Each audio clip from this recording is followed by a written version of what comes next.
Hello friends, welcome to my channel. आज मैं आप लोगों को बताऊंगा बायो की स्ट्रेटजी और क्या किस चैप्टर का कैसे वेटेज होता है। देख सकते हैं ये मेरे हाथ में बायोलॉजी का पेपर है, साइंस पेपर 3। 80 मार्क्स का होता है, 2 आवर्स का पेपर होता है। इसमें सेक्शन ए कंपलसरी होता है, सेक्शन बी में 4 सेट करने होते हैं। देखिए, सेक्शन ए 40 मार्क्स का है, जिसमें आपका क्वेश्चन नंबर 1 15 मार्क्स का एमसीक्यू होता है। एमसीक्यू मॉडरेट लेवल का आया था 2026 में, अक्सर ही मॉडरेट ही आता है, बहुत ज़्यादा हार्ड नहीं आता है।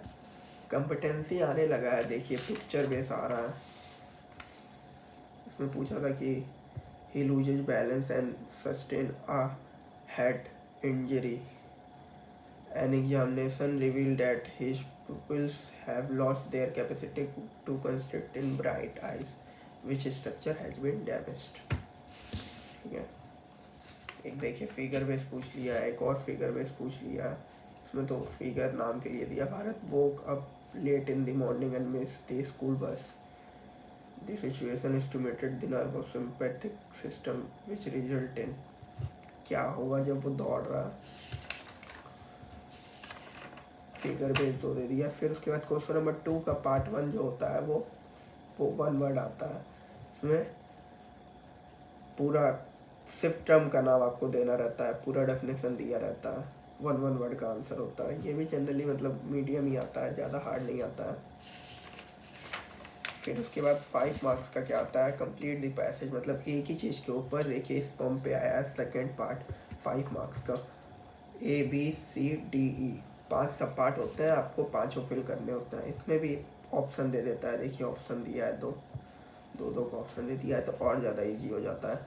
फिर उसके बाद थर्ड आता है ऑड वन आउट, ये 5 मार्क्स का होता है। इसमें ऑड वन आउट तो करना ही होता है। Name the category to which other belongs. एक मान लीजिए आप ऑड वन आउट कर दिए, फिर उसके बाद आपको ये भी बताना पड़ेगा कि अदर किस कैटेगरी से आ रहा है, मतलब ये क्यों ऑड वन आउट है, ये भी आपको ऑड वन आउट भी बताना पड़ता है 1 मार्क्स में।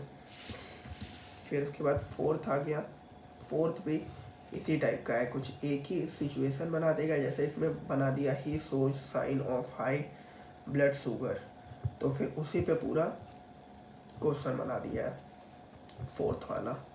पांचों एक ही टॉपिक पे क्वेश्चन है, 5 मार्क्स का है। फिर आपका 5 मार्क्स का हो गया है match the column. Match the column भी अब डायरेक्टली नहीं दे रहा है, देखिए किडनी का ये बना के इस पर दे दिया है, लेकिन सारा मतलब वही कर दिया है, क्या कहते हैं, नाम तो दे ही दिया है तो बात तो वही हो गया है। एक ही चीज़ पे दे दिया है, बल्कि आपका आसान है, लेकिन अगर कोई छोड़ दिया है तो उसके लिए ये हार्ड हो जाएगा, लेकिन एक ही पे दे दिया है तो आसान ही है।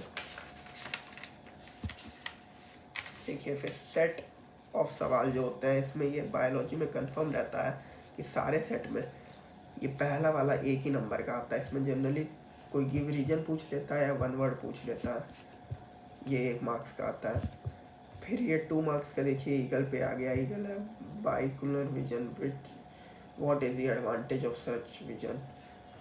उसके बाद mention the number of autosome and allosome in human body, 2 marks का। फिर 2 मार्क्स का हल्का आसान। फिर ये 3 मार्क्स का एक आ गया है, माइटोसिस दिखाना है 4 क्रोमोसोम के साथ, डायग्राम बनाना है।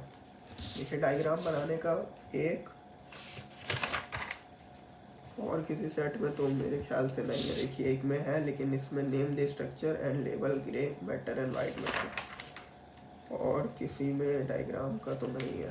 देखिए copy the diagram and label वेनिकुलर प्लाज्मा मेम्ब्रेन, और इसमें भी नहीं है, मतलब बस वही है एक डायग्राम का। देखिए मैं बोल रहा था 1 मार्क्स का जो आता है यही आता, 1 वर्ड आ गया, term fall pressure exerted by the cell content on the cell wall,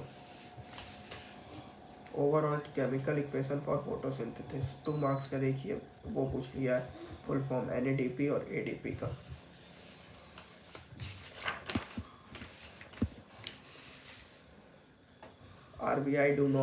RBC do not have nuclei, discuss it advantage, कि उसमें न्यूक्लियाई नहीं होता है। ये देखिए गिव रीजन पूछ लिया है, फिगर बेस पूछ लिया। जैसे जो 3 मार्क्स का पहले फिगर बनाने को देता था, अब देखिए बहुत ज़्यादा आसान कर दिया, फिगर बना के दे दिया। ये देखिए आई वाले चैप्टर का है कि कौन सा इसको डीजी जैन को grand mother is 17 year old और ये सुई में धागा नहीं डाल पा रही हैं, तो देखिए 3 पार्ट बना के इसमें पूछ लिया है। ये और आसान हो गया है नॉर्मली से, उससे पहले वाले से।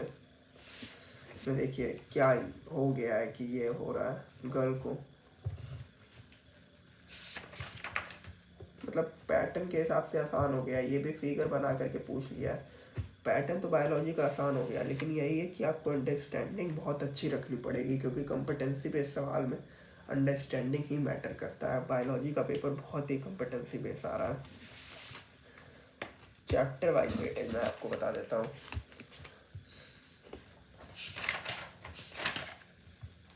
देखिए cell cycle, cell division and structure of chromosome one of the important chapter है, और जेनेटिक्स भी इम्पॉर्टेंट है। देखिए कैसे कैसे डिवीजन हुआ है, ये दोनों चैप्टर अलग डिवाइड है। फिर प्लांट स्टार्ट हो जा रहा है, absorption by roots, transpiration in plant, photosynthesis, chemical coordination in plants, ये सब प्लांट में है। और major of the part of the syllabus ये है ह्यूमन वाला, आपका circulatory system, excretory system, nervous system and sense organ, endocrine system, reproductive system, ये मेन ह्यूमन वाला है।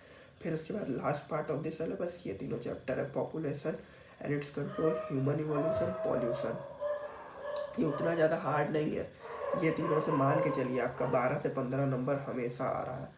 ये तीनों बहुत ही आसान चैप्टर्स हैं। ह्यूमन इवोल्यूशन में थोड़ा सा नाम हार्ड है, लेकिन वो आप याद कर लेते हैं तो ये तीनों बहुत ही ज़्यादा आसान है।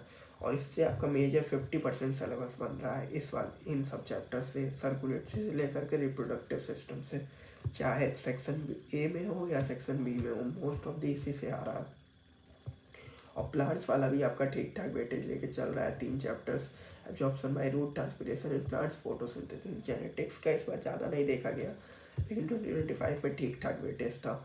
और cell cycle, cell division, structure of chromosome में तो हर में मिक्स कर देना। इस वजह से मतलब ऐसा है ना कि मिक्स हो जा रहा है। इस वजह से अगर आप कोई भी चैप्टर निगलेक्ट करते हैं, मान लीजिए आप ये सही से करके चले गए, ऊपर का निगलेक्ट कर दिए, 10 नंबर का जो एक सेट है उसमें मिक्स क्वेश्चन आता है, इस वजह से आपको दिक्कत होगी। तो इस वजह से कोई भी चैप्टर निगलेक्ट ना करें। और बायोलॉजी क्योंकि कॉन्सेप्चुअल सब्जेक्ट उतना नहीं है, फैक्चुअल सब्जेक्ट है, इस वजह से अभी से याद करने की कोशिश करें धीरे धीरे, क्योंकि सिलेबस आपका बहुत ज़्यादा है, जनरली छोटा नहीं है। एनसीईआरटी या सीबीएसई जैसे आपका सिलेबस छोटा नहीं है, आईसीएसई का सिलेबस बहुत वास्ट है। इस वजह से स्टार्ट करते हैं पढ़ाई करना। और पीवाईक्यू के लिए स्पेसिमेन लगाएं, स्पेसिमेन का देखें कैसा पैटर्न आ रहा है। 2026 का पेपर लगाएं, 5 का लगाएं, मॉक लगाएं, बायोलॉजी का मॉक टेस्ट। और फिर उसके बाद पीवाईक्यू बुक के लिए आप ये बुक ले सकते हैं, अरिहंत का अच्छी बुक है। और ऐसे ही अमेजिंग कंटेंट देखने के लिए लाइक करें, फॉलो करें, शेयर करें। Bye bye.